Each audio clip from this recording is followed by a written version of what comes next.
If you crack first, Dave, it won't make you any less of a man. I'm nowhere near cracking. Neither am I, my friend. Dave. And oh, Matthew, what is it now? For God's sake, no one's smoking, okay? But nothing! You know what we need around here is an anti-whining ordinance. So just sip your sniveling little lip and all your skinny ass out of. Welcome back to Thinking Critical. This is Wes, and yesterday here on Thinking Critical Comic Book Podcast, I talked about some comic book movie news. We talked about the big projects from Berserker, Kanto. There was a little snippet about the Ayers cut's not going to happen. Now, that was part of a bigger conversation with WarnerMedia Studios CEO Ann Sarnoff. She actually gave a big interview to Variety. There's a link in the video description if you want to read the entire thing. She had some really interesting things to say, obviously, about the movie stuff, specifically the Snydercut. I think her words have been taken a little bit out of context with respect to people that advocated for the Snydercut. You can see for yourselves. I'll talk about that. She also goes into Ray Fisher a little bit. Now, what I want to talk about first is really kind of gets into comic books. This is a comic book, mostly a podcast. We talk comics first. Obviously, we talk about comic book associated things like TV, streaming, games from time to time. So this is an interesting interview because I think, and I'm not surprised, that Ann Sarnoff and a lot of the executives at WarnerMedia probably don't know exactly who they have in Jim Lee, or maybe Jim Lee just really presents himself in a really good light because when she speaks about the man, it sounds like she's talking about Jeff Johns and not Jim Lee. So it's pretty interesting. Let's talk about what she had to say regarding DC Comics. And this is really about DC. It's about characterization, like kind of cross line. That's one of the big things she addresses in this interview is that when she got there, everything was siloed off. There was a version of the character for video games, a version of the character for comics, streaming, and movies. And they wanted more synergy across the brands, across mediums to where the characters were recognizable. I wouldn't say DC Comics has been doing a good job of that, just looking at their YA line in comparison with anything else that's ever been created about those characters. But that's a video from another day. This is what she has to say about Jim Lee. She was asked a question by Variety.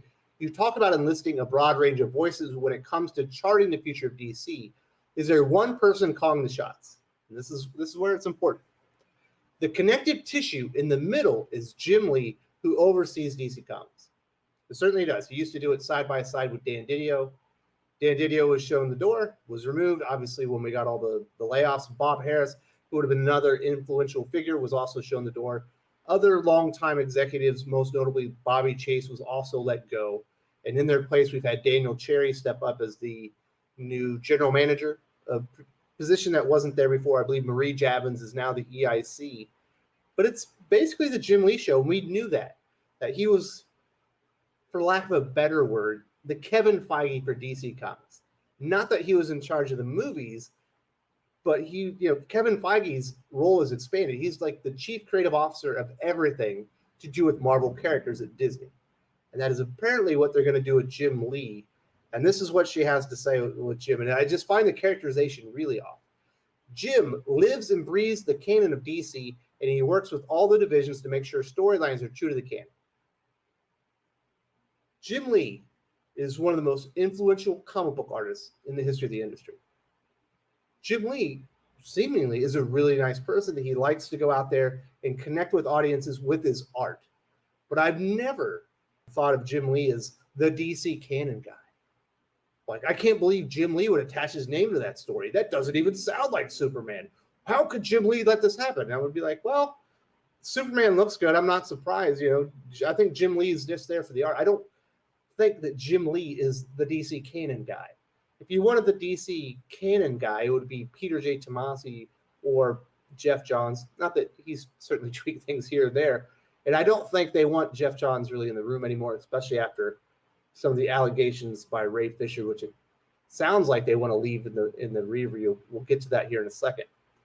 So I think this is a complete misunderstanding of who Jim Lee is. He's a treasure. He's certainly a beloved figure throughout the comic book industry. But if you think of Jim Lee, what's he most heavily associated with? Certainly, he's associated with Batman. He did Hush. He's done some other very noteworthy things as far as Batman and other DC characters. when you talk about Jim Lee, you talk about X-Men. You know, the highest selling like single issue comic ever, right? X-Men #1, Jim Lee.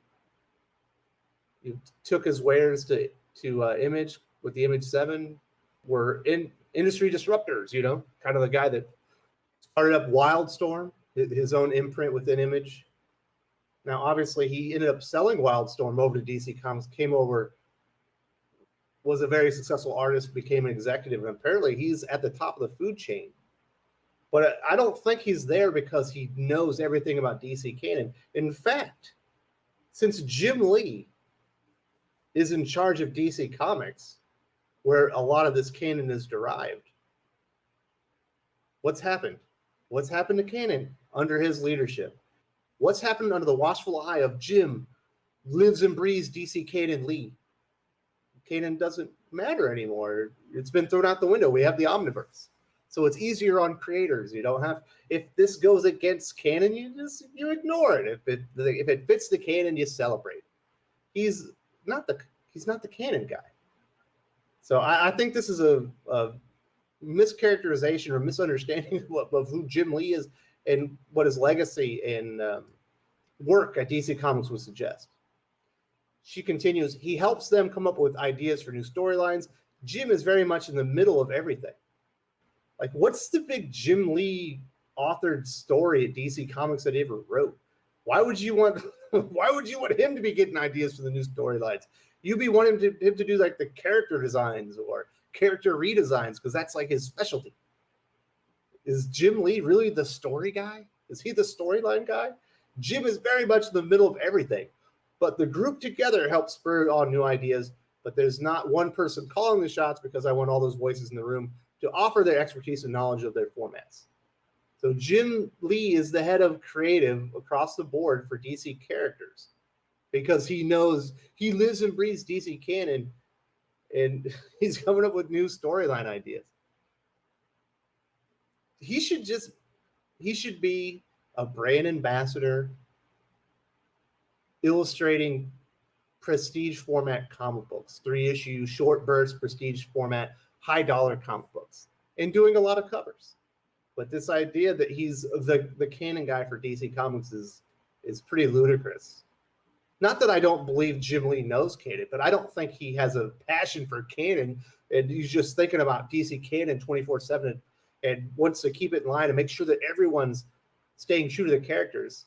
Because if that were the case, he's failed miserably for quite some time. So somebody like a Jeff Johns, obviously that was their first choice. He's fallen out of favor. Well, I don't believe he'll ever come back to that Warner gig that he had when he left as the chief creative officer of DC Comics. But if this is if the person they wanted is what she's describing, it would be like Peter J. Tomasi. That's currently at DC Comics right now. So I do find that a funny characterization. She did talk about some other things in here. She talked about the Snydercut. And I think people might have gotten a little bit upset. And I don't think she was out of bounds here. This is the question that she answers from Variety. There's also been a toxic side to the fandom, with reports that critics and some of your executives have received threats for not endorsing the Snyder Cut or for being perceived as standing in the way of its release. What's your reaction to that behavior? We're not tolerating any of that. That behavior is reprehensible no matter what franchise you're talking about or what business you're talking about. Talking about threatening behavior towards executives. Won't tolerate that. Yes, that's you shouldn't tolerate that. If people are threatening your executives over some of their business decisions, or even in this case, it's a creative decision with business implications, you shouldn't accept that, specifically from WarnerMedia's perspective. It's completely unacceptable. I'm very disappointed in the fans that have chosen to go that negative place with regard to DC, with regard to some of our executives. Only talking about the fans that are threatening. It's just disappointing because we want this to be a safe place to be. We want DC to be a fandom that feels safe and inclusive. We want people to be able to speak up for things they love, but we don't want it to be a culture of canceling things that any small faction isn't happy with. We're not about that. We're about positivity and celebration.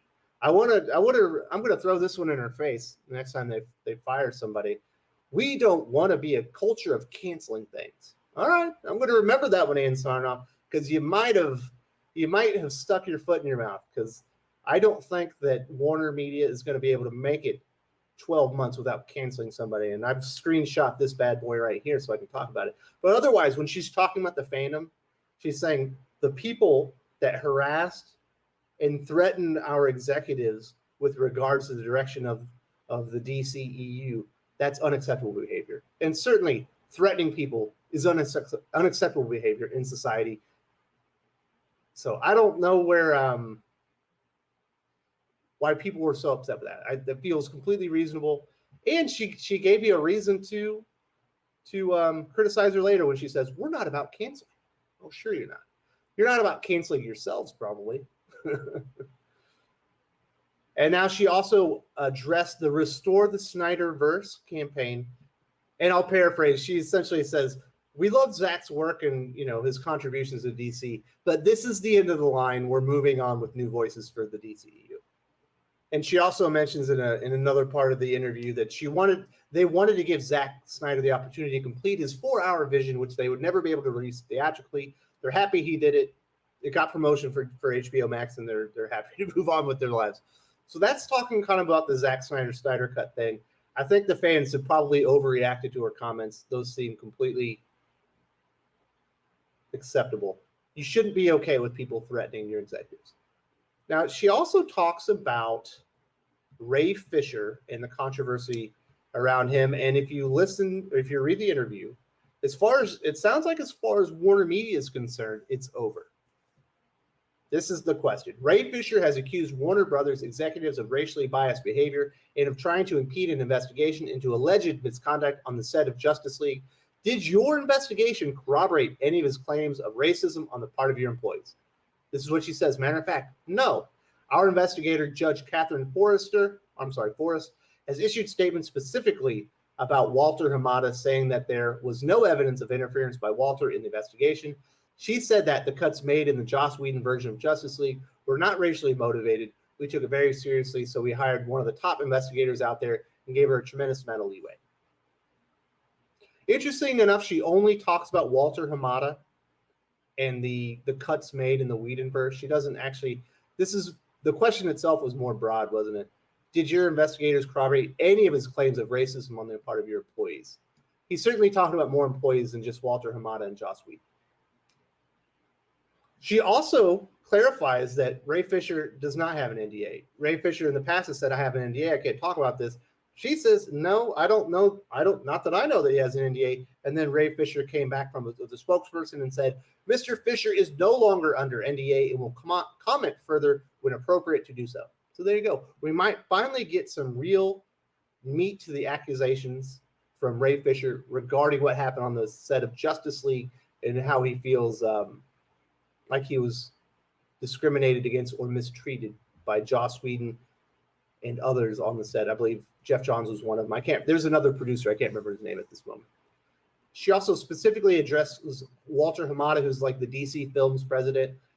And they say, Walter Hamada has been on the receiving end of a lot of fan criticism. What was his involvement in the production of Justice League? Matter of fact, Walter had nothing to do with Justice League. He was not running DC Films in 2017 when Justice League was completed and released. He wasn't put in charge of DC Films until the following year. And then she explains, about a year ago, Walter, Toby Emmerich, me, Bob Greenblatt, Kevin Riley, and Sarah Aubrey sat around a table with Zack and greenlit the Snyder Cut. That cut includes Ray Fisher's entire story of Cyborg, which is something that he had been disappointed had been cut from Justice League movies 3 years ago. Perhaps we've lost the plot a little bit, which is that Toby and Walter were part of the greenlighting that allowed Zack's vision to come to life, which includes sharing the full story about Ray's character. There really was nothing that Walter did against Ray. In fact, he offered him a role in the Flash movie. It sounds like, according to Ann Sarnoff and the executives at WarnerMedia, Walter Hamada is faultless in this. He wasn't in charge of DC Films at the time. when he became the head of president of DC Films, they had a big meeting together, and he was part of the team that greenlit it, which included all the scenes that were cut about Cyborg, Ray Fisher's character in the movie.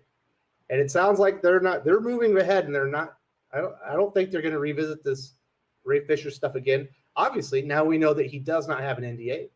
Perhaps we'll actually get some real accusations out there that they will need to respond to. But at this point, everything's been so general. You just have the names, but you don't really know what he's saying they did. So there's no real context to the accusations. It's he said, she said. And of course, some people are going to take Ray Fisher's side. Some people are going to take the maybe Joss Whedon's side or Jeff Johns' side. Until you hear what the accusation actually is, and then you hear the response, and maybe you get some insight into the investigation. We won't really know. But it sounds like as WarnerMedia wants to move forward, we're not getting any more Snydercut. It sounds like they're done working with Ray Fisher. Walter Hamada's in the green, moving forward, and Jim Lee is running the DC character train across all mediums. He's the DC canon guy. Tell me, people, when you think of Jim Lee, do you think of DC canon? The man knows everything DC canon. That's not the Jim Lee I think of. I think he's one of the most influential artists of modern times, one of the greatest comic artists of all times. And he has a place in history. He's the man behind the comic book that sold the most issues ever. So he has a legacy that must be respected, but we also need to keep it in context of who he actually is. And it doesn't sound like Ann Sarnoff, WarnerMedia, actually know who Jim Lee is and what he would probably be useful for, because him as the canon guy, it's just not who he is. If you enjoyed this video, please give it a like. I would appreciate it very much. It helps us attract more views for the channel. Subscribe for future commentary, comic book news, and reviews. And don't forget to ring the bell for notifications. If you want to talk comics, movies, and much, much more, you can follow me on Twitter at Wes_from_TC. With that, Salamat Po, and I'm out.